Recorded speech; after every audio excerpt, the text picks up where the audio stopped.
Grand rising, great day, you powerful spirit beings.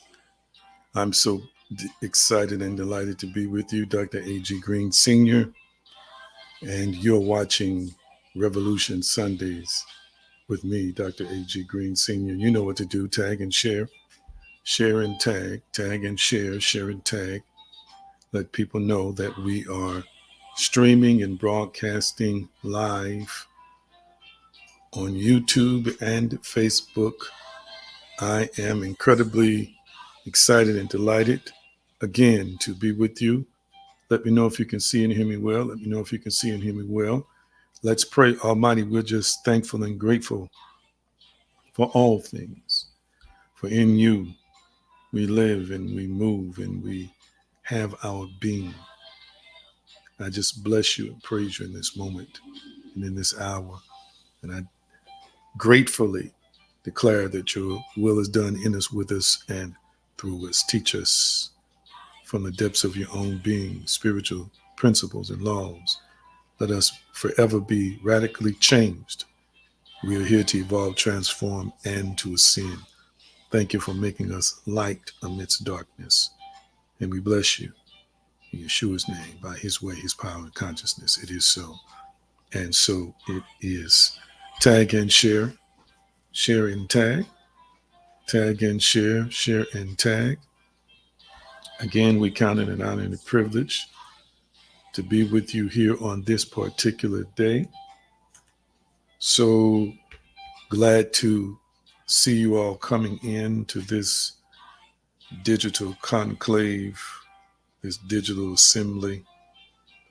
And we've got a few things we want to share with you today. Don't intend to keep you too long, but nevertheless, we're glad and excited to be here. I always like to remind you that no matter what you are dealing with, Philippians 4 remind us that through the Christos, through the smearing on, through the presence, through the awareness of Christ, that you and I can do all things. And so I want you to type in the comment section, I can. I can. Yes, I can excel. Yes, I can overcome. Yes, I can win. Yes, I can dominate my enemies. Yes, I can prosper. Yes, I can have complete love. Yes, I can have fulfillment in this life. And yes, I can endure any potential obstacles or challenges that we face in life. I want you to type it in the comment section. I can. I can. I can. You see, you got to know that I can. It is I. It is not the other individual, although we root for them. It is I. It is a recognition of self. It is a recognition of my personal identity, which therefore helps me to chart, dictate, and co-create my own course in life, because I can. I can. You ought to feel that moving through your whole being when you speak it. That's right. Speak it out loud. I can. There may be something that pops up in your mind, something that immediately comes to thought in terms of a situation or circumstance that's been resistant to you. I want you to type in the comment section, or speak out loud to that thing that I can. Yes, I can have the career I desire. Yes, I can manifest income. Yes, I can have the love of my life. Yes, I can establish that business. Yes, I can continue to grow and heal and become whole. You've got to know that you know that you know that you can, and then you have a partner in the Almighty who is complicit in helping you and I to overcome. You're the offspring of a divine species. You're not merely a spirit. I believe you're of a God class. Whatever you think, imagine, and speak crystallizes and hardens into three-dimensional reality. When you think it, it comes to pass. When you declare and decree it, it comes into fruition and into this three-dimensional reality, because you're made in proximity of image and likeness to that of the Almighty. Therefore, I am powerful. I want you to type in the comment section, I am powerful. I also want you to speak it out loud. I am powerful. Come on, speak it out loud. I am powerful. I am powerful. Come on, speak it out loud. I am powerful. Listen, you are powerful by permission of the Almighty. You are powerful by permission of God. You are powerful because it has been allowed to be. It is permitted to be. You are created to be a powerful spiritual species who draws from the kingdom within. That's it. I am powerful. Oh my goodness. I don't focus on limitations. I don't focus on perceived obstructions. I operate from a place, from a dimension that the Almighty has decreed and declared and allowed me to operate from. And that is a state of power. And so I am going to show now some gratitude that I am powerful. I just want you to, in this moment and in this hour, be grateful that you have choices. Be grateful that the Almighty created you and I in his image and likeness and had us in mind in terms of the delegation and the installation of power. And there's somebody who needs to hear this while I'm speaking. You are not faceless. You are not unheard. You are not even hidden. You are not overlooked. You simply need to recognize and own your power. There's power in your voice. I want you to type it in the comment section. There is power in my voice. Come on, type that in the comment section. There is power in my voice. And the next thing after you type that, I want you to type there is power in my presence. The first thing you're going to type is that there is power in my voice. And then you're going to type there is power in my presence. Yes, yes. Power in your voice, power in your presence. Your presence contains power. You are a spiritual being, again, who radiates an auric field, a spiritual field. It resonates outside of your body. Things in nature, they detect your power. Things in nature are connected to your power. Your presence is powerful. When you show up, whether you know it or not, things shift and move atmospherically because you are a light body, because you are powerful. So there is power in your voice. There's power in your presence. And I want you to type this, the last thing, there is power in my faith. No, we're going to type there is power in knowing. That's it. Type that. There is power in knowing. Indeed, there is power in knowing. There is power in knowing. My goodness. I sense that so strongly today. Somebody needs to hear there is power in knowing. There is power in knowing. Type that in the comment section. There is power in knowing. Yes, indeed, there is. For it is the highest dimension of faith. Indeed, it is. It is the highest dimension of faith. There is power in knowing, and guess what? You know. You know. You know. And quickly, let's do a quick roll call here. Let's see who responded. Let's see who responded. Thank you so much. Thank you so much. Thank you so much. Thank you so much. There is power in knowing. So this is what we're going to do because we're kind of in the midst of a gratitude challenge. And I don't know about you, but I'm filming this a few days after the Lionsgate portal 888 that I talked about a few days ago. And I should have brought out that the last 8 is 2024, because in numerology, you always break numbers down to the digital root. And the digital root of 2024 is 8. So August 8th month, 8th day. And of course, in the digital root, the 8th year. And that portal is still open for one more day until the 12th.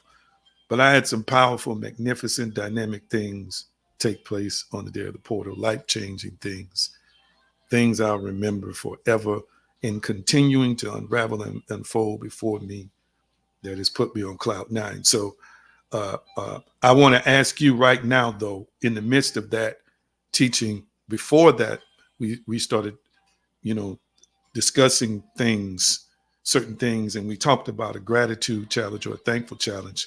Now I got to ask you to put in the comment section right now, what are you thankful for? That's the question I have for you. What are you thankful for? And now I want you to type in the comment section right now what you are thankful for, and feel it as you type it. Feel it as you type it, what you are thankful for. It is important. And I think this is Pastor Therapist Jerry Cotton who kind of suggested we do it like this gratitude challenge. And I kind of mentioned it weeks before, but I want to continue to just kind of be a little bit more assertive with it. Every day we should praise the Almighty. And every day we should show gratitude and thanksgiving, no matter what the day feels like, no matter what the day looks like, no matter what the day seems like. We should be thankful. And so I just want to know, what are you thankful for? So my Krista says, thankful for family. Pastor Cotton says, for the heart of service and peace of mind, awesomeness. Anybody else want to share what you are thankful for? I am a firm believer that there is always, always, always, always something that you and I can be thankful for. And I just want to remind you, Pastor Turk says, thankfulness for life and knowledge, awesomeness. Let's see, Pamela says, thankful for the last year of life. It was difficult, but I have a real relationship with the Father, awesomeness. Awesomeness. Hillary says, beyond thankful for everything that God and the universe has gifted me. My life, my health, my strength, a good and healthy mind, a pure heart, and pure spirit. For you, which means me, thank you. My family and friends, awesomeness. My sister, Pastor Janet, on YouTube, I'm thankful for a healed body. Wonderful, wonderful, wonderful. So many wonderful things. Let's see what Vivian says. I'm thankful for just being in the land of the living. I got a continuous chance. Awesomeness, Vivian. Awesomeness. And my niece, Hillary, has been just manifesting all kinds of stuff amidst some challenging situations. She is a prime example of somebody who followed my advice and is powerful in her ability to manifest things in her world and things in her reality. When I tell you it's been amazing, the 24, not the 24, but the 180 degree shift in her life, phase shift within her, and then a phase shift within her three-dimensional world. So I love you too, sweetheart. All right. So we've shared what we are thankful for. We've definitely done that. So the next thing I'm going to ask you, because I got to keep up with what you sipping and eating. So you already know the next question I'm getting ready to ask you. And the question I'm going to ask you about is, of course, what is in your cup? Because I am just curious about what you're sipping and munching on today. What's in your cup? I have some, let's see, let me make sure, 30 grams of whey protein in my cup today. Check it out. It's Fruit Loop formula. Ooh, delicious way to imbibe my protein. So let's see. Dr. Turkey's got water in his cup. All right. All right. Who else? Who else want to share what's in your cup? Remember, there's no judgment zone here. Whatever you got in your cup is in your cup. I don't know. Some of y'all might be getting high while you're watching me. I don't have no judgment for you. I just want to know what you might be sipping on, what you might be eating. I'm just glad you pulled up a chair. I'm glad you pulled up a chair. Let's see. White chocolate mocha is in my sister's cup, Pastor Janet. Let's see here. Fruit Loop protein shakes. So my niece went out and got that, Hillary. Let's see. Dark roast coffee from Pamela. All right. With Christmas, he's got French vanilla creamer, pancakes, and sausage. Whoa. That's like a full breakfast. You're going to make some of us hungry because we haven't ate yet. Can I have some of that? And let's see, Pastor Cotton, nothing to drink, walking miles and enjoying God's nature. Awesomeness. I'm glad he mentioned God's nature. You know, I know I'll get to my presentation, but we're just connecting. We're just vibing right now. How many of y'all from time to time go out into nature, take walks and things like that? I'm curious. How many of y'all from time to time? Yeah, Pastor Turk, they're making me hungry. Vivian says she's fasting. All right. How many of y'all from time to time engage and connect with nature? Let me see. I want to see your responses. There's no right or wrong response. How many of y'all from time to time connect with nature? All right. Let's see the answers. Here. Pamela says all the time. Hillary says there you go right there. Pastor Turk said every time. Okay. Krista says sometime. All right. One of these days, I'm going to do some teaching on our connection to all things. I've kind of slowly been sharing that with you because, again, when you grow up in certain circles, you're not taught of your connection to all and all's connection to you. But there's something about connecting with nature. There's a term called grounding yourself as well that you can do with nature. But this is our ecosystem. This is our environment that has been designed in this form of our existence. It's been designed as a part of our world, and we have a connection with it. So do you understand that just sitting next to a pond or an ocean or water moving is a spiritual experience? You didn't know that, did you? It's not only a spiritual experience, it's also a calming experience. And he's describing fishing is great for meditation. Absolutely it is. I like to go fishing. It's been so long since I've been, probably 3 decades now since I've been fishing. But yes, when I went, it was very relaxing. Your feet touching the ground, as Pastor Cotton talked about his bare feet. Your feet just connecting with the earth, as I shared with you on Wednesday night. And let me ask you before I proceed further, did anybody enjoy that teaching on the portal on Wednesday night? Anybody enjoy that teaching on the Lionsgate portal? Talk back to me. Because in that teaching, I wanted to, before I got into some other things, to just make the point to help you to understand there are certain spiritual principles and certain universal laws, whether you see them in any religious text, it is just truth, family. And we are energy beings. If you're a spirit being, which everybody that comes into this plane of existence, this simulation of sorts, you are greater than your physical being, all right? You're greater than your physical self, all right? So I wanted you to know, as I started building my case from a scientific and medical standpoint, that whether you are consciously aware of it or not, none of this is in what I'm going to talk about today, but I'm just going to flow a little bit. Your body, for example, detects its connection to the environment. So from a physical standpoint, do you realize that when the temperature goes up or down, there are physiological adaptations to the increase or decrease of temperature in your body? And sometimes you notice it and sometimes you don't. You also know that, again, your body detects the energy that's coming from the sun. Your body detects the energy that's moving in the wind. Did you know that? Your body detects energy from other people. So these thought connections, and remember, all thoughts are energy too. I want you to type it in the comment section. Thoughts are energy forms. Type that in the comment section. Thoughts are energy forms.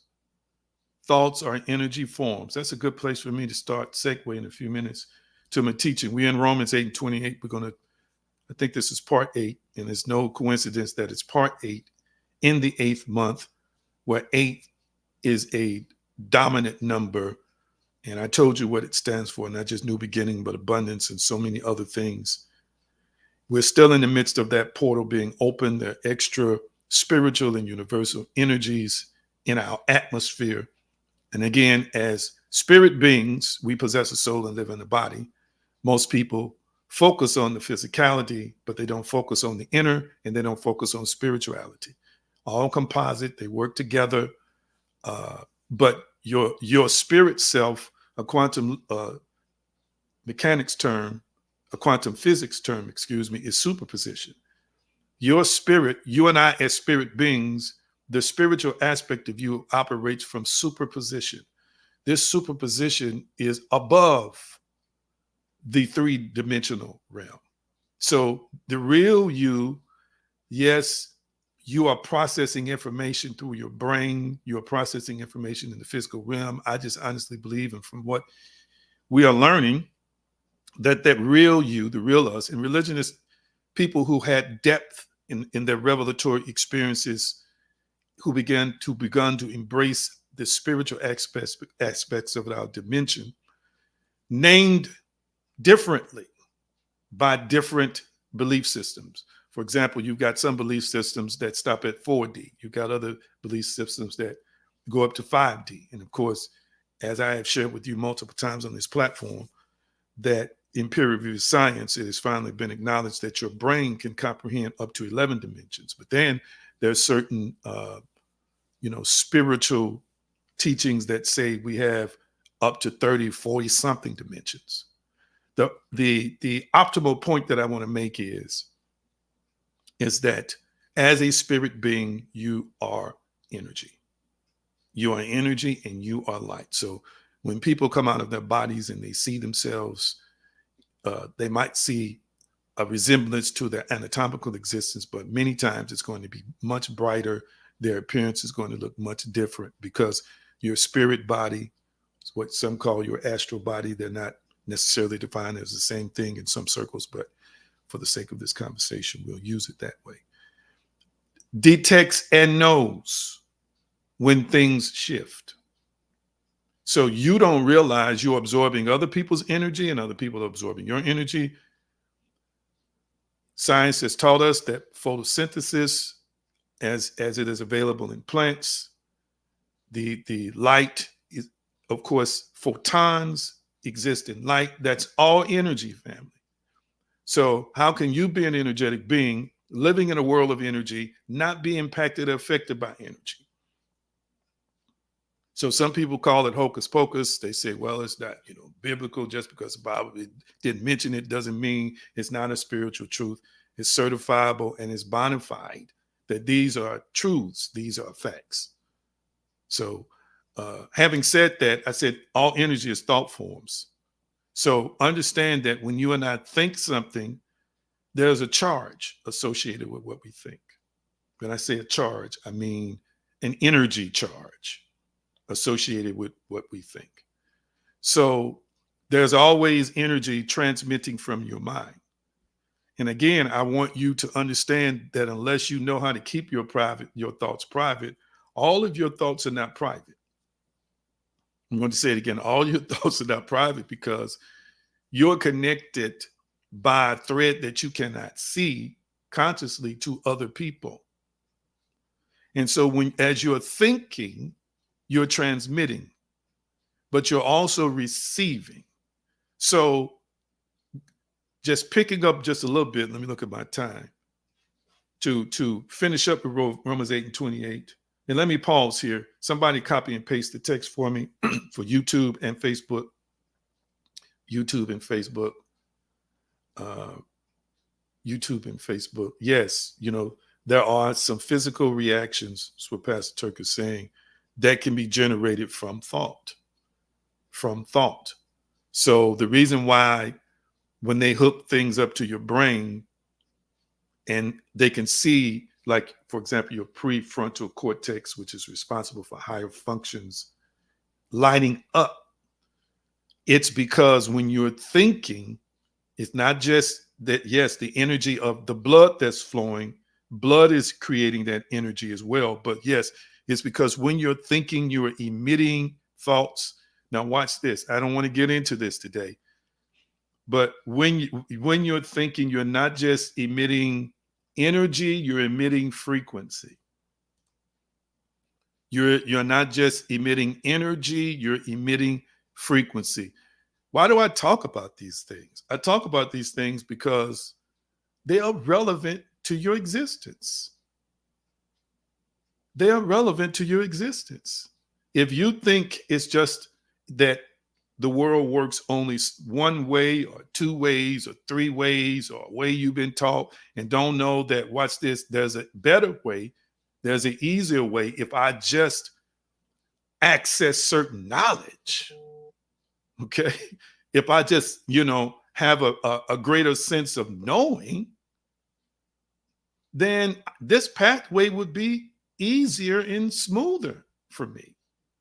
So this is why I discuss this, because I want you to see, like biblical texts and other texts would talk to you about the power of thoughts, but we've learned through the advancement of science, now we can confirm why.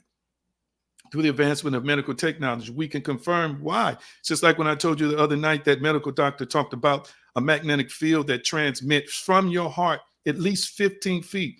He went on to say he believes it transmits, infinitely, but at least 15 feet outside of your body. And then he explained in the article why that magnetic field emanates from the heart. Well, most people didn't even know that they had a magnetic field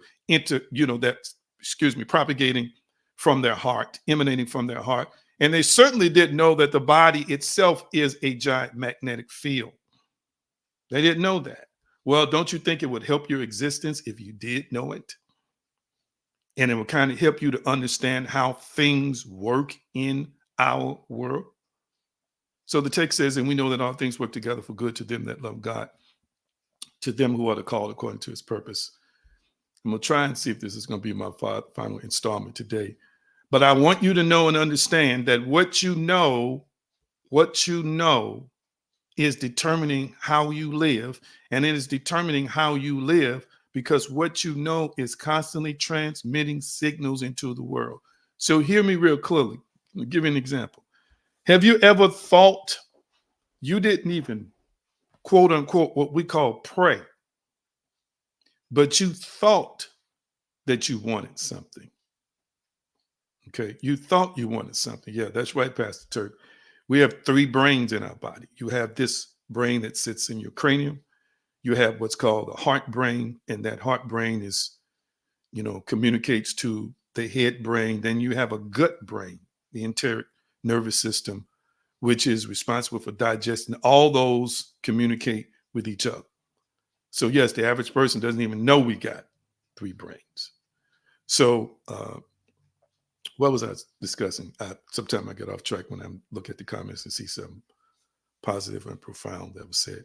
But anyway, so when you whatever it is is transmitting.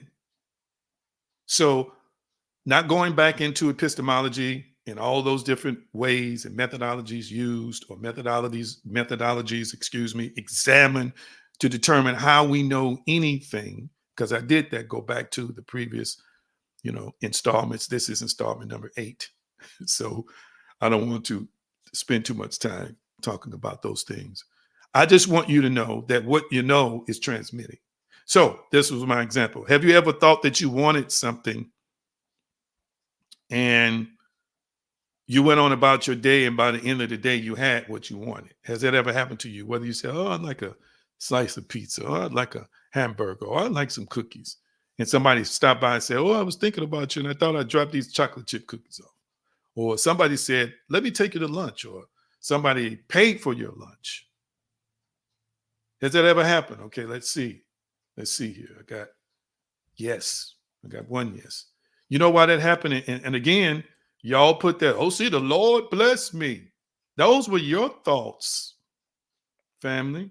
And again, you've been designed by the Almighty to operate in similarity. We're not the Almighty, but we are dynamic and powerful, and we're designed to create or to manifest like this. So look at all the yeses here. Look at all the yeses here. What happened in that situation? Well, there's a multitude of things that could have happened. You could have been picking up on the fact that somebody was going to buy you lunch, or you could have just transmitted that in your own thoughts, and a person who's connected to you just picked it up. They didn't pick it up with you thinking that you had an intent for them to buy them anything. They picked it up and said, let me do something nice. Let me get them this today. That all came from thought transmission. Thought transmission. So, what you and I know is working all the time for or against us. I want you to type it in the comment section. What I know is working every day. Type it in the comment section. What I know is working every day. What I know is working every day. Let's quickly go to, I think that's Romans 10 and 17, if you don't mind. What I know is working every day. Every day. And again, it's not dependent on a deity in the sky. No, it's based on your native state, the real us that pre-existed before we came into this body in pure spirit form that is now hooked up to a physical interface. So between what you are as spirit, between what your human body, brain capacity, brain ability, which is still being studied, which we yet don't know the extent of the power of the brain. You are designed to be powerful. You are designed to be able to do these things. That's why if you keep thinking sadness, you reap more sadness. Did you see that? If you know sadness, then you're going to know a reality of sadness. Remember that word know in Romans 8:28 in the Greek is to see, to perceive with the eyes, to perceive by any of the senses, to perceive, to notice, discern, discover. All right. It's talking about a sensual thing, but remember even from the sensual perspective, all of this is brain activity. That's all it is. It's controlled by the brain. So if this form of knowledge seems to be captured or detected and cataloged by your physiology, it's because of how it's being interpreted up here. And again, what's happening up here is still moving around what we call out there. So if what you discern in your life is a life that's going to be nothing but suffering, nothing but pain, nothing but loss, then you're going to continue to cooperate with a universe that's designed to bend to you and keep producing that kind of stuff in your life. Have you ever noticed how life seems to look better, even if the finances haven't changed, even if your living situation hasn't changed, even if your job hasn't changed? Life feels a whole lot better when your thinking gets better. When you're thinking and the visual sketchpad of your mind that produces imagination, meaning the thoughts that you see and feel, changes to something more positive, more faith-filled. Have you noticed how the stuff that you've been dealing with doesn't seem as hard and difficult anymore? And have you noticed that if you persist in knowing that you're happy, knowing that you're thankful, knowing that things are getting better, how things seem to miraculously get better? Have you noticed that? Have you noticed that? It's a powerful key. It's a powerful connection that we should just pay attention to. And so, again, Paul knew that knowing was transmissible. Those thoughts were transmissible. That faith is transmissible. All right. So, Romans 10:17. So then faith cometh by hearing, hearing by the word of God. Now, a lot of times people just think that I've heard all kinds of terms. I have, let's see, one, two, three, four books out right now on faith. So I understand a little bit about faith, although in this journey, the last 3 years, there's been a deconstructing and reconstructing and then an acceleration of certain revelatory information for me. But faith, again, exists in your thoughts, whether you think it's a spirit or not, because some folks say, well, faith is just a spirit or a spirit of faith. We see that in the biblical text. But I want you to really, really harbor this or understand this. Faith lives where you think. Belief lives where you think. As somebody would say, it's in your thinker. All right. Your thoughts are invisible. All right. Your thoughts are most likely, because they're invisible and intangible, most likely of a spiritual origin or a spiritual source. But that's where faith lives, in the heart. Faith lives in the heart. So really, when we're talking about, so then faith coming by hearing, and then hearing by the word of God, or hearing by the divine logos, or hearing divine truth, then that means that the faith that you possessed is basically your thoughts. What you believe is a collection of your thoughts. So again, your thoughts are going to be cultivated to be the type or the species type in terms of based on good, what we call good or bad. Everything produces after its kind. Even thoughts. Everything produces after its kind. I want you to type that in the comment section. Everything produces after its kind. I'm just flowing now. I'm not even looking at notes. I guess this needs to be said. Type this in the comment section. Type that in the comment section for me. Everything is producing after its kind. Even if there is cross-pollination of plants, even if there is, what do they call them? Let's see, a liger. And a liger is a combination of a lion and a tiger. You see the combination of the genetic expression in a liger. Sometimes, many times they have stripes, but they have the body maybe, or the form or the head of a lion. It's still producing after its kind, and you still can certify the expression of that genetic marker in its look and its behavior. So again, apples produce apple trees. Orange seeds produce oranges. Corn seeds produce corn. Catfish, when I ate meat, when I used to eat meat before I became a vegan, was my favorite fish. Catfish have other catfish. Swai have other swai. A snapper is going to produce a snapper. A snapper is not going to produce a catfish unless it had the ability to make one, and it doesn't. Well, the same principle works with our thoughts. Same principle works. Thoughts produce after their kind. So your faith is going to grow based on what you expose your thinker or your thinking or your mind to. So I have to ask you, in terms of what you know, you're going to know based on the environment that you're immersed in.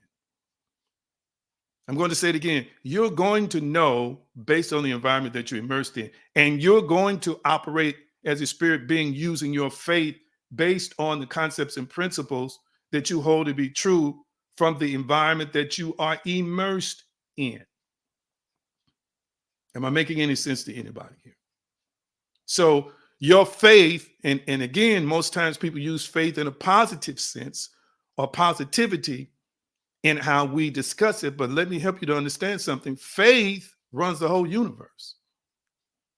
And we'll say it again. Faith runs the whole universe. We as a spiritual species, knowing, which is again, for me, knowing is faith.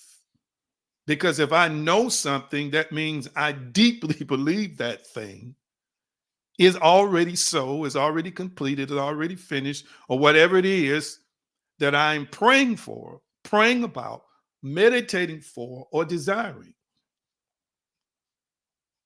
So I want you to understand that negative thoughts produce more negative thoughts. You know a tree by its fruit, the scripture says. All right. So if you don't sow the right seeds, you're going to reap a wrong harvest. And understand this: see your thoughts as spiritual seeds sown into a spiritual universe. See your thoughts as spiritual seeds sown into a spiritual universe that produces a physical form. See your thoughts as seeds sown into a spiritual universe that you reap in a physical form, in the physical world, in a physical universe. Wow. I need you to hear me. I believe it's Luke 17:21. Yeshua tells us that the kingdom, you shouldn't be looking here or there. The kingdom is within you. This is all being drawn. This is all being extracted. This is all being designed. This is all being co-created from within you and me. And again, it's going to be based on what we know. So if your faith tells you that you can't, that's what you know. You don't know, like the Apostle Paul, that all things are working together for your good. You don't see good or goodness being on your payroll. You don't see favor as your best friend. You see the potential for calamity, the potential for failure, the potential for lapse, the potential for the absence of, the potential for scarcity, or you see scarcity over abundance, because this is what you know.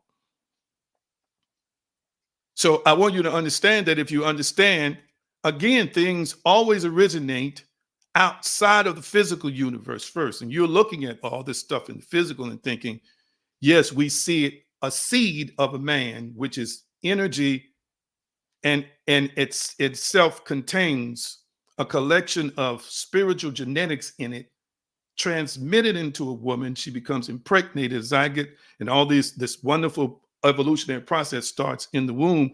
And you're thinking that everything starts based on what your sensory perception can process, or your sensory perception analyzes. But the truth be told, the invisible is the first dimension. It is the first realm. It is the original realm. It is the original creation, the spiritual dimension, the spiritual realm. And when I talk about the spiritual, I'm not talking about beings that are vibrating at different light spectrums that I cannot see. That's not what I'm talking about. I'm talking about beings who have a spiritual body like you and I. And that's why when people die, you see it in biblical texts, you see it in other texts, they always see themselves going somewhere else. And even in our current times, we have these NDEs that are very powerful.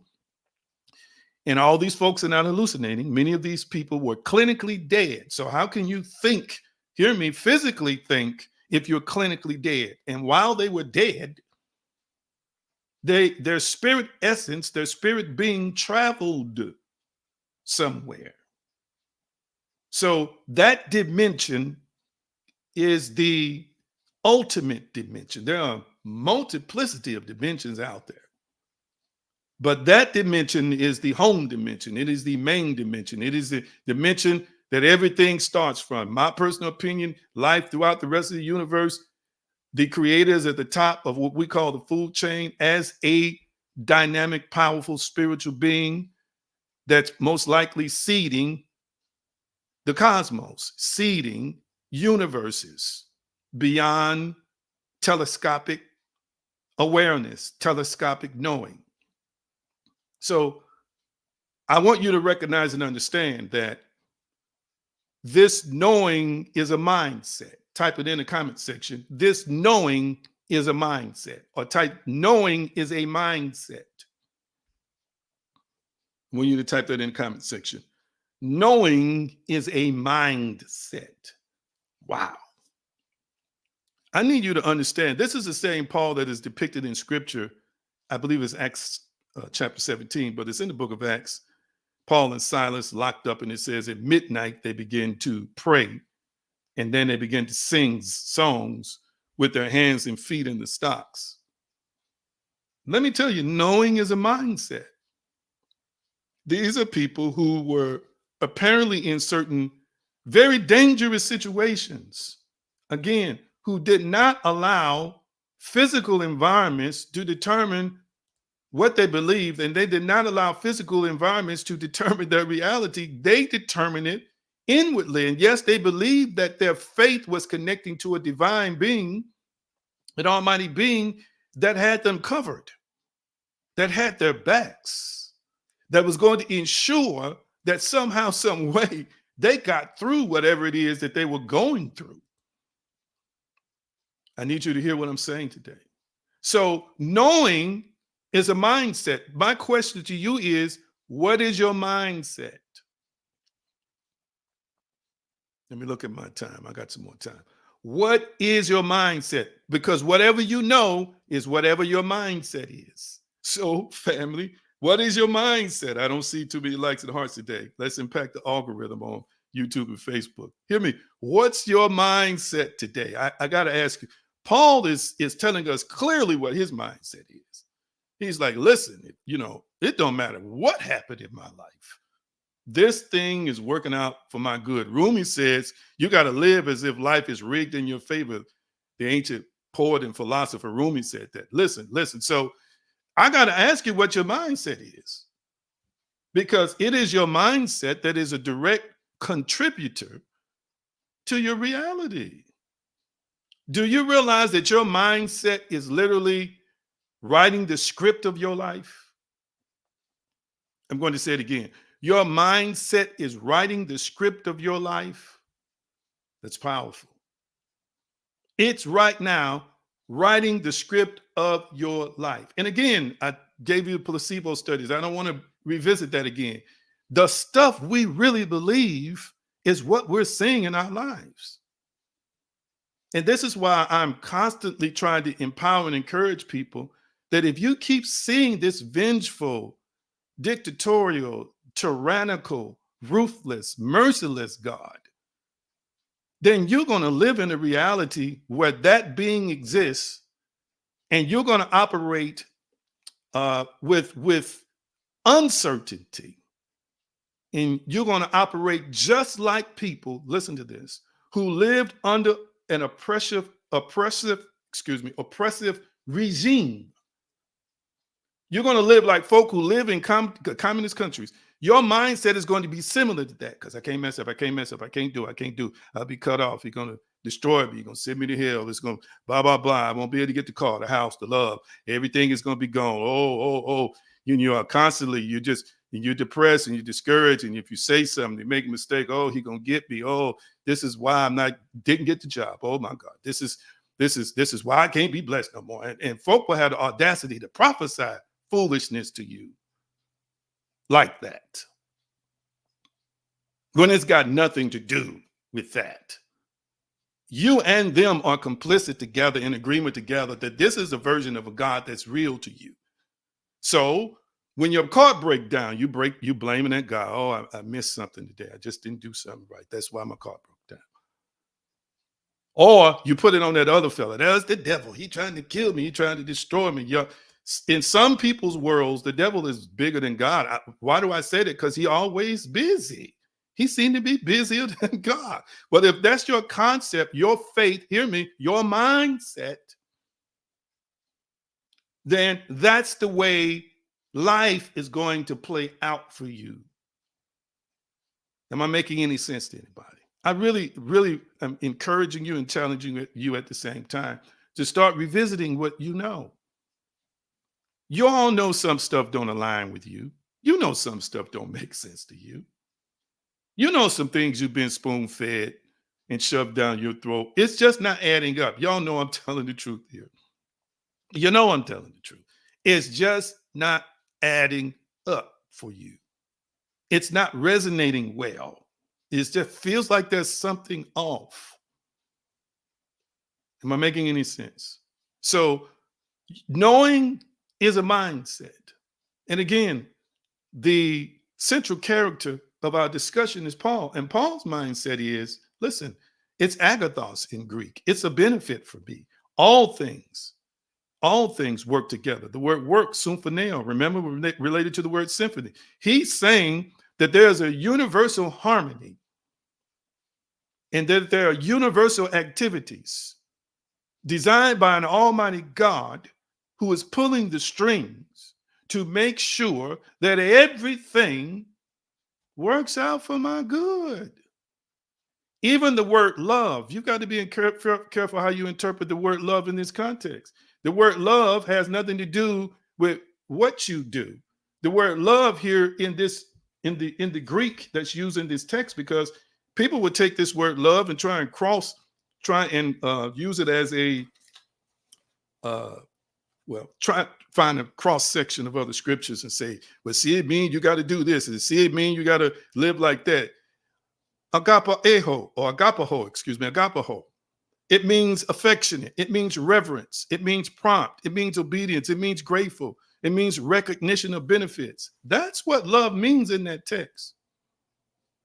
Love, that don't mean perfection. That don't mean performance. This word love here is not about performance. It's about your affection, your desire, your commitment to the Almighty.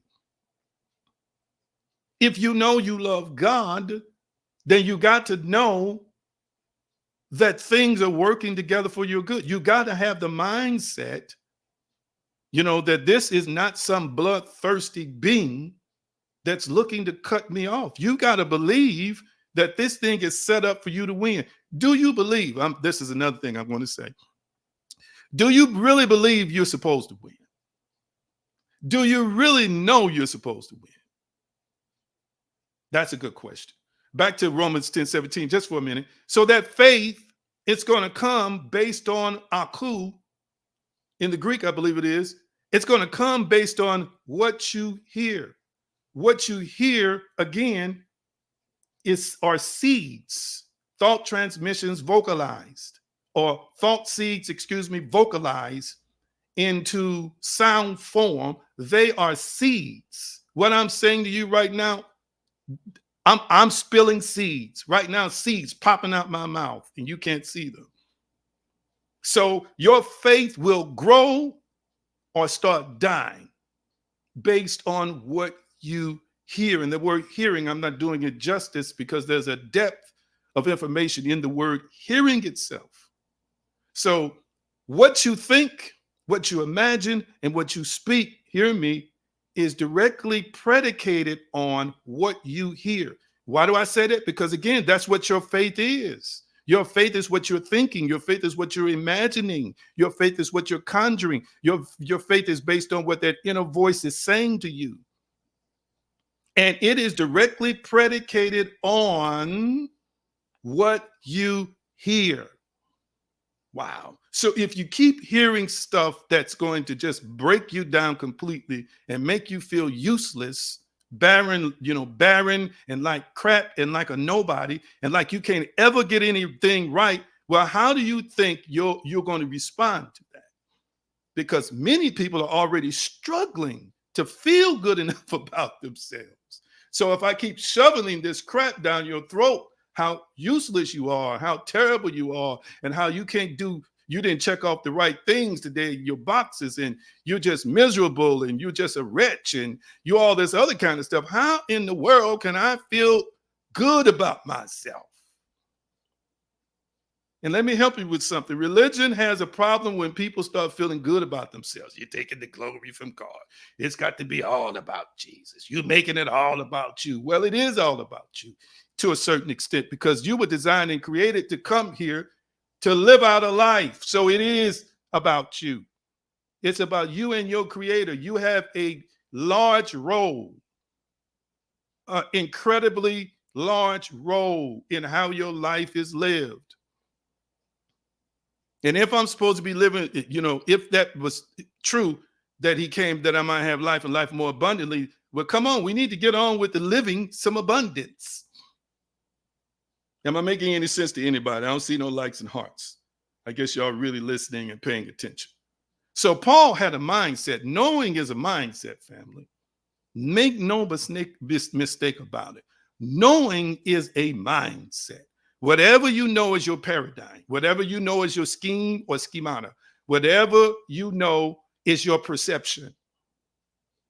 And if your perception is sometimes I win and sometimes I lose, guess what's going to happen? If your perception is he giveth and he taketh away, guess what's going to happen? If your perception is, well, it just wasn't meant to be. If your perception is, if it gets too difficult, I guess it's just not meant to be. If your perception is, well, I just don't know enough people and I'm not powerful enough, guess what the outcome is going to be? And guess what your perception actually is? I need you to hear me. Knowing is a mindset, family. There are some things you got to discern.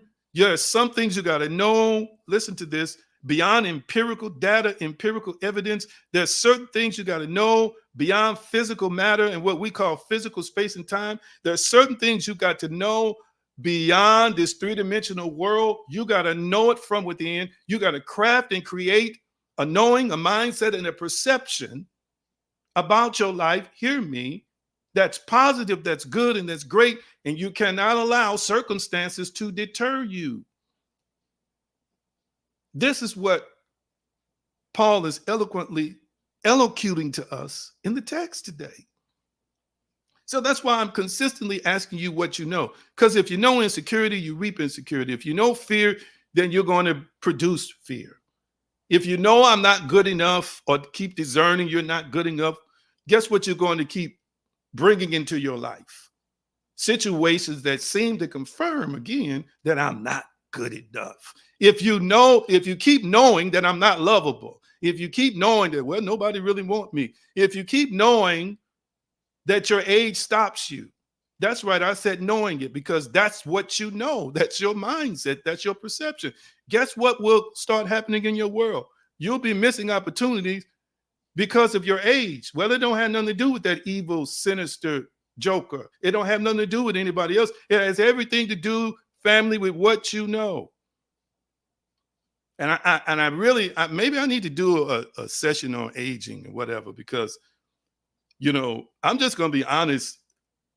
You need to realize that things have shifted and changed. You need to understand that even as you climb what we call the chronological ladder, there is really no ladder spiritually, but the body somehow, some way is affected by the passage of time, but you get to control that. But I know you don't really know that. But I'm just saying to you, you've got to get to a point where you start knowing some things within yourself to shift your own health and to shift how you enjoy your life and shift how you move through the world. Again, it's based on what you know. So you people around here who keep saying I'm old and stuff's supposed to happen, when I get a certain age, things supposed to happen. Listen, I don't talk that crazy talk. I've had many people tell me, younger than me, I got a whole lot more energy than them. They can't keep up. Do you hear what I'm saying? Because for me, I realize I get to decide based on what I know, how I age, so to speak. Am I making any sense to anybody? I keep my body in shape. I eat the right things, but I think the right things too. So I need you to realize that knowing, that mindset, that perception, again, brings the outcome. And I have permission from the Almighty to design all of this. All of this. I was listening to a man on video a week or so ago. He was a brother and a young brother. He was out there playing basketball. I don't know if y'all seen this. It's on social media. He's like 74 years young. I don't even say old. I like to say young. You keep putting old behind stuff and you're going to fall into the trap of thinking that this got to happen. No. 74. He running up and down the court with the youngsters. They said, how long you been doing this? He said, I've been doing this for, I don't know, it's like 20 years. Now he's at the stage. He plays basketball 5 to 6 hours a day. And they ask him, well, how he do it? And he's kind of told them about their lifestyle. And he even had the audacity to say that sometimes at 74, he had sex up to 3 times a day. Come on here, somebody. He sound like me at 74 years young. I ain't getting ready to give up sex because I'm 74 years young. I'm going to still be performing the way I want to perform. I need you to hear me. And if you keep saying, oh, I'm old, I just don't like it as much, I just don't want to do it as much, you know, these things are just kind of shutting down. What? You know that then. So since you know that your body's going to say, this is what we know, every cell in your body is going to respond to what you think. So this is what we know. So this, guess what? That's how you're going to perform. Rest in power, Tina Turner. She was one of the sexiest women on the planet at 70 years young. Thickness, form, and shape. Don't even start talking about Angela Bassett. I can move on to the male side. I can bring up Denzel. I can bring up so many people. These folk are not walking around here with a mindset, oh, I'm old because I'm so, oh, it's just over. Oh, all of that is a mindset. All of that is a mindset. Come over here, somebody. All of that is it's what you know. So Paul, again, I'm trying to help connect the dots for you. Paul is saying, listen, what I know is whether you throw me in jail or not, I know it works out for my good. What I know is that from my personal experiences, because I know what I know, it always works out. That's right. Kristen Petter LaBelle, sexy and fine, showing up in her 70s. Messing with, got in relationships, from what I'm told, with men much younger than her. I don't know for myself. I'm just saying what they be reporting. I'm just saying from some interviews that I heard. Okay. It's a mindset. It's about what you know. So listen, happiness is about what you know. Prosperity is about what you know. Love is about what you know. God, yes, is about what you know. Because some of us aren't accessing the real God, we're accessing a religious one. But that's based on what you know. Income is based on what you know. How to raise a family is based on what you know. Dealing with opposition in your life is based on what you know. Dealing with low self-esteem and low self-worth is based on what you know. Dealing with physical challenges or physical health is based on what you know. Dealing with your own flaws and imperfections, family, is based on what you know. Wow, I sense this so strong right now. Thank you, thank you, thank you. So the question is, do you really, really, really know that all things work together or in a symphony, different parts in an orchestra, like different parts in an orchestra? I want you to understand that doors must close for other doors to open. Hear me. That's the beautiful part of the symphony. So you walked into your job and you had been there for a while and you liked the little job you were working. And something jumped off on your job.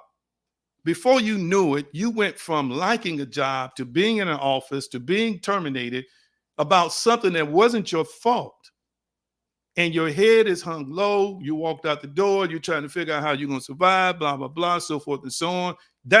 I want you to understand the symphonic orchestra is playing. The symphony is playing. The brass, the woodwinds, come on now. The percussion section, hear me, it's playing. Mm-hmm. It's playing. It's playing because that door had to close. That door had to close.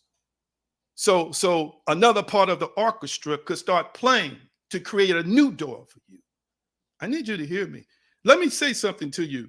Some of y'all would have never met the man or woman of your dreams if that present relationship didn't fail. And it almost killed you. It almost destroyed you. Hear me. And you think, oh, this is over. What am I going to do? And I can never do this again. And you don't know that the divine orchestra. God's orchestra is playing. It's already warmed up. Come on now. It's already warmed up. And the only thing you heard were the tubas and oboes, playing some dirge of a relationship that was over, but it's also preparing for the percussion section to cue up, to start playing a beat that is going to create a rhythm and a frequency for you to connect to, that's going to lead you to the best thing you have ever had in your life. Hear what I'm saying today. When that word work it, symphoneo, symphony, listen, it's all working together. So that job, that had to happen so that a better opportunity could come your way.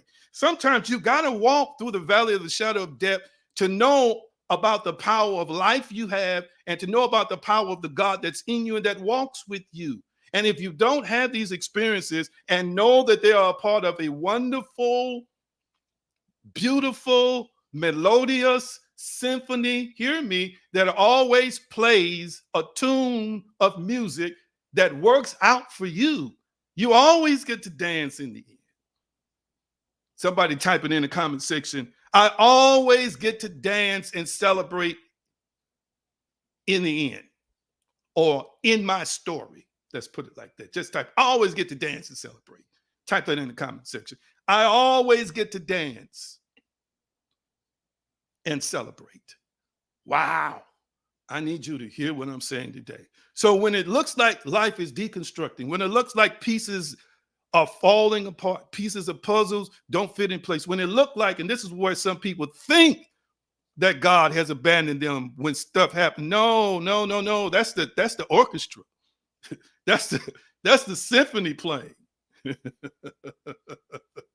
You just right now, you just hear, you're hearing one section, but there are like 2 or 3 other sections in this symphony. So you got to know that the whole of the orchestra, watch this, and the orchestra is a symbol or an analogy for universal components, universal things, everything. That's why, hear me. It's happened to me multiple times. That's why you could be, watch this, managing your money. Hear me. You might be a little discouraged about managing your money. This just happened to my niece in a situation, but it's happened to me. And you're managing your pennies. You got enough, or some of y'all didn't have enough. Watch this. And you were discouraged about what you didn't have, but you didn't know that symphoneo was working. You didn't know the symphony was playing. So you didn't have enough money, but somebody paid for your groceries. You didn't have enough money. You got a cash app at the last minute. I've been in situations where I had enough money, but I'm managing my money as a wise steward, and somebody behind me said, I'm paying for all his stuff. I need y'all to catch what I'm saying. So listen, your knowing is your mindset. So you can't know that if you got $10 in your checking account, oh, this is just terrible, I'm just not going to make it. I don't know. You should not know that. If you know that, family, then you're gonna continue to create a cycle of struggle for yourself. Again, because that's what you know. As he thinketh in his heart, so is he. The symphony, the band is always playing. You're just not always in tune to the frequency to know, hear me, that the synergy is working. The synergistic thing is working all the time. You don't understand right now that while I'm talking to you, I'm speaking prophetically now, while I'm talking to you, there is something that's already set up by the symphony to bless you. There's something that God has already moved around you. There are certain pieces that are being put in place. There are certain pieces that's getting ready to show up on your chessboard. There are certain pieces that's getting ready to show up in your Monopoly game. I need you to hear what I'm saying. There are certain things right now that you dreamt of, that you longed for, that you desired, that you kind of backed off of, but yet you remain positive, that's getting ready to emerge in your life to totally shift and transform you in a happier, better, wealthier place. I need y'all to catch what I'm saying today. And you know why? It's because things are designed to work together for your good. And so I'm saying to those who are watching me here right now, I'm asking you a question. What do you know? Or do you know? I'm going to say it again. Do you know? I sense the leading to say this. I sense the leading to say this. I sense the leading to say this. I sense the leading to say this. I want you to know abundance. Lord have mercy. I'm going to say it again. I want you to know abundance.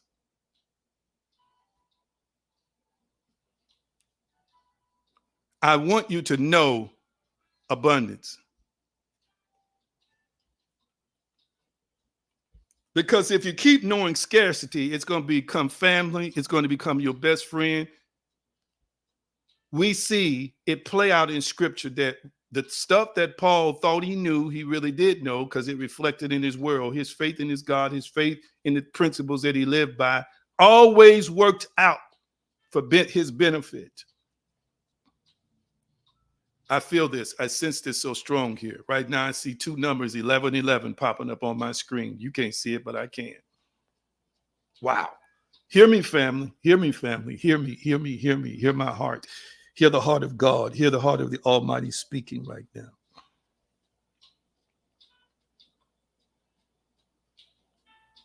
If our thinking is really producing reality, then your mentality about just making it by, just getting through, just hoping to have enough, if it's dominating your subconscious, if it's dominating your mindset, then that's what you know. And you're not fulfilling the end of Paul's equation. Yeah, I see 1111 on my screen right now. Y'all can't, but I can.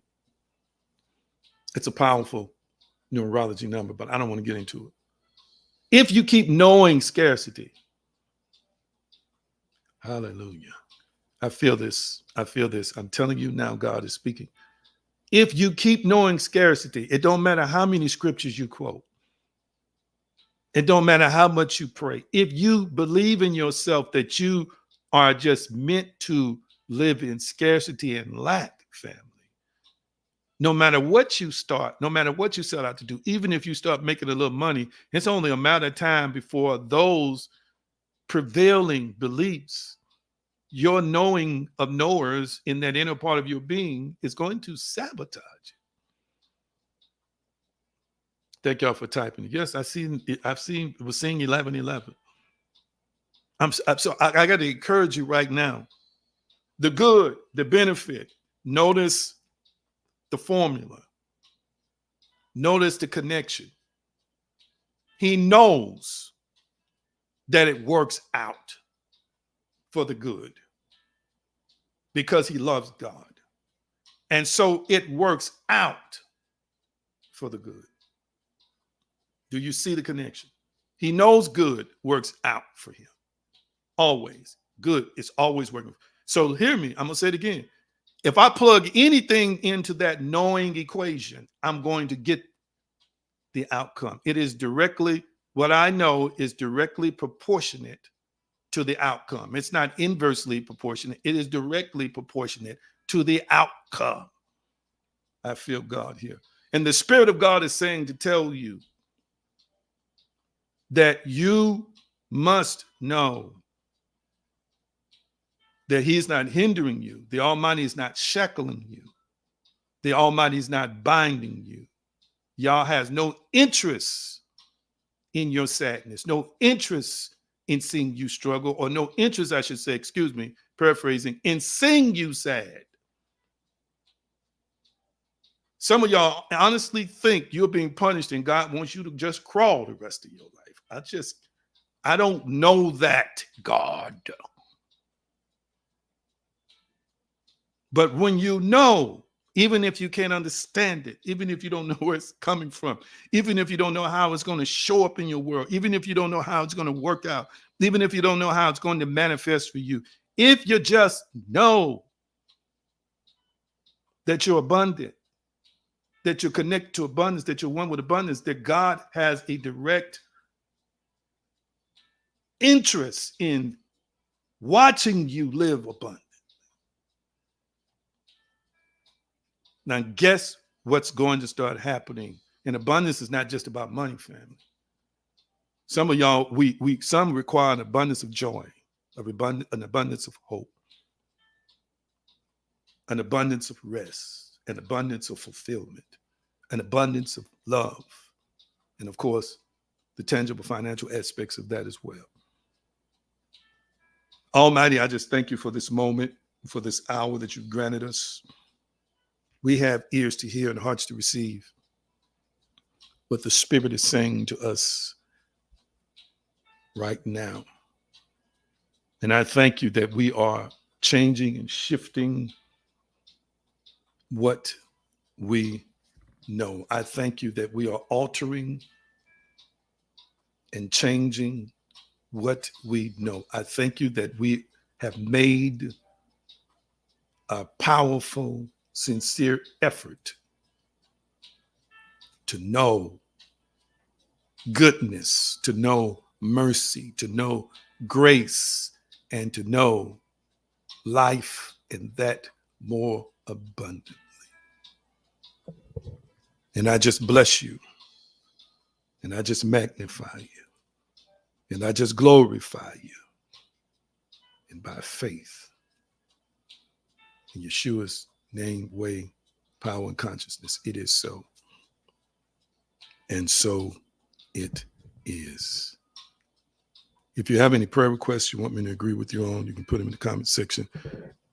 I'm going to do a prayer for people who may have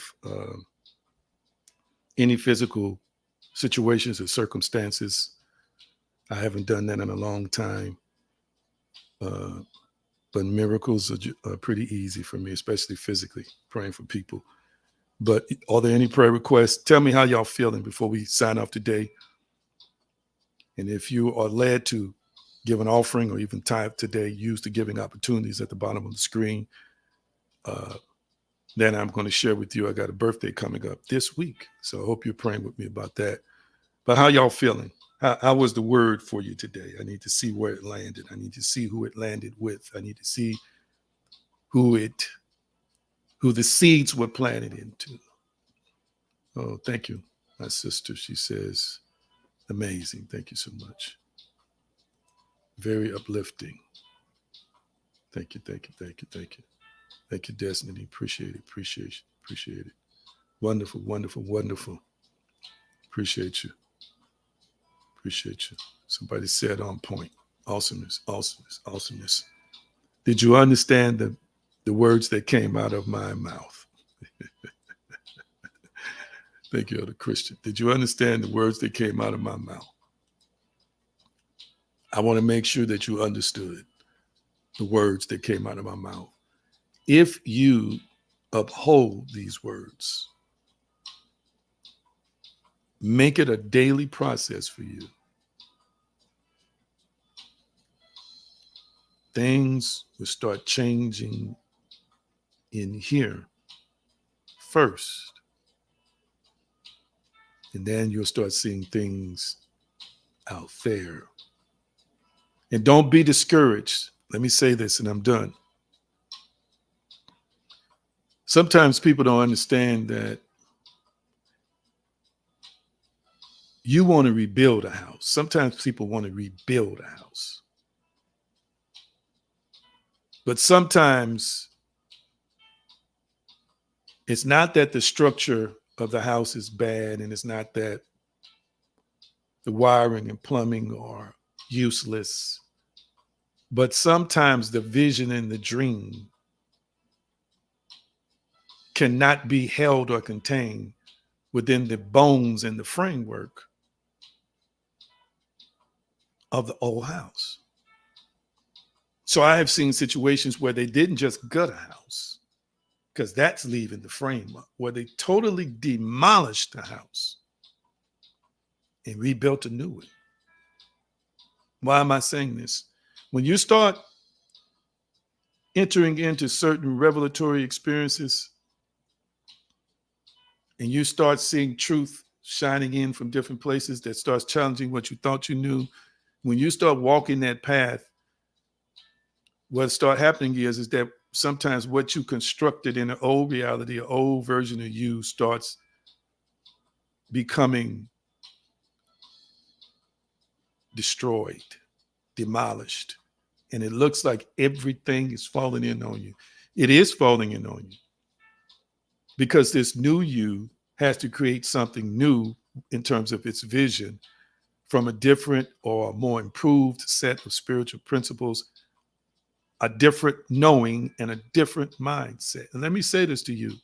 Some of you all would have never, ever grown spiritually, exponentially, or ascended to the place that you are had you not had something die or fall in on you. That's right. I like that, Pamela. There's a demolition with the rebuild in the mind. Absolutely. Let me say this. Some of y'all, stuff had to end because you had lost yourself. You didn't even know who you were. Do you realize that when you finally step out of that into a better place, you can't have that old mind you had that existed in that? That's got to be demolished. That's got to be totally demolished. Some of y'all been conditioned to you change to adapt, to conform. Some of y'all to hostile situations or situations that didn't align with your real character, your real self, your real you. You have been with people, you have been with churches, you have been with whatever that totally smothered you and suppressed you and agitated and aggravated, and you adapted. It wasn't even really you. It wasn't God's design for you. It was your conforming. Am I making any sense to anybody? And that part of you can't carry over into the new version of you. Ooh. Some of you all are peaceful people.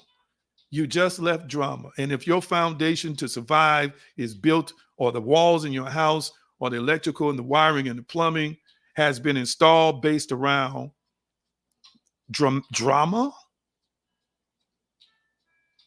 you had to adapt to survive in that dog eat dog foolishness. The new you though is peaceful. The real you is peaceful. God reveals to you this is what is supposed to happen for you, and once you adopt that and adapt to that, you can't take that old stuff with you because it'll sabotage.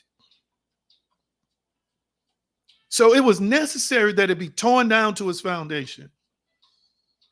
Woo, I feel something here. I feel something here.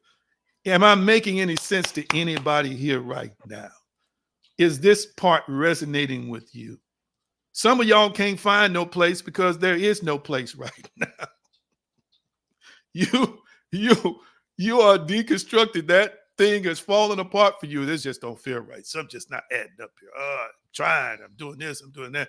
This is being demolished before your eyes.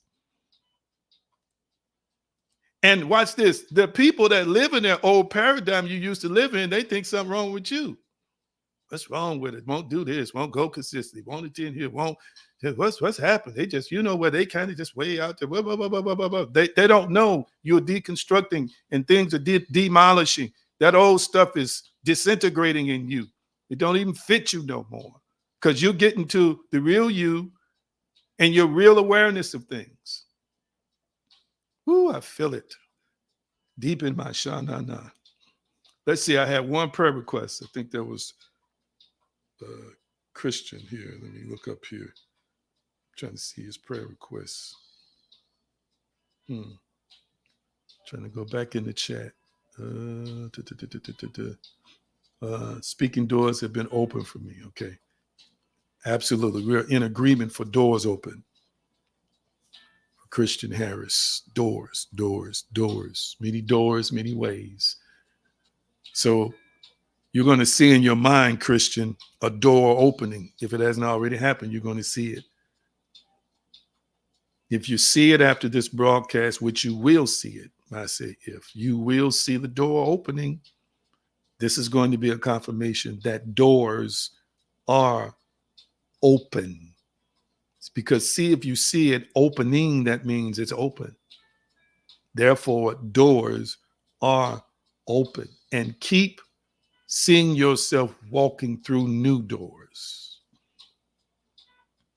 Keep seeing yourself walking through new doors. Keep thanking the Almighty that you have already walked through new doors. Ooh, my. I feel it so strong. It is so. And so it is. Thank you for regeneration of Pastor Green's teeth and gums. Regeneration. So I know you've prayed, and I assume that you are using your inner power through visions and imagination to put your faith to work, to allow your body to see itself with healed gums and teeth. I've had to do that recently about some things myself, and it does work. I agree with Pastor Janet for regeneration of teeth and gums, and that the clarity and specificity of methodology to partner with the Almighty is there. So it's going to happen either one of two ways. Supernaturally, or money is going to surface opportunities for it to be clarified. Boys, man, I sense that. It is so.